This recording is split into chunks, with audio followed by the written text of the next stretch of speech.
আসলে মায়ের বাসায় গেলে গল্প গুজব করতে করতেই সময়টা কেটে যায়, যার কারণে কোনো ভিডিও নেওয়া হয় না। তো ঈদটা যেহেতু মায়ের বাসায় করব, সকাল সকাল চলে গেলাম। তো দেখুন এই গাছটার মধ্যে কত পরিমাণে কাঁঠাল ধরেছে, মাশাআল্লাহ। তো আমি একটু ভিডিও করে নিলাম। তো এখানে পুরোটা কেটে নেওয়া হয়েছে।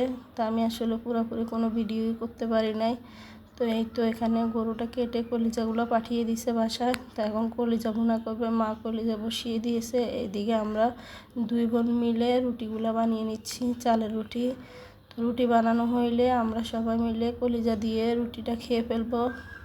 তো এখন খাওয়া দাওয়া শেষ করে সবাই মিলে একটু গল্প গুজব করতেছি, তার মধ্যে গরু মাংস চলে আসছে। এর মধ্যে যাকে যাকে দেওয়ার আত্মীয় স্বজন পাড়া প্রতিবেশী সবাইকে দেওয়া হয়ে গেছে। এখন মা কি করবে, এগুলাকে রান্না করার জন্য কিছুটা ম্যারিনেট করে নেবে। আসলে মায়ের হাতের খাবার অতুলনীয়। এই তো মায়ের ম্যারিনেট করা হয়ে গেছে। আসলে সব ভিডিও করা হয় নাই। তো এই তো এখানে এখন মাংসগুলো বসিয়ে রান্না করা হয়ে যাবে। তো খাওয়া দাওয়া শেষে রাতে আমরা সবাই মিলে আইসক্রিম খেলাম। তো অবশ্য আইসক্রিমগুলো আমার পক্ষ থেকে আমি সবাইকে খাওয়াইছি। সবাই ভালো থাকুন।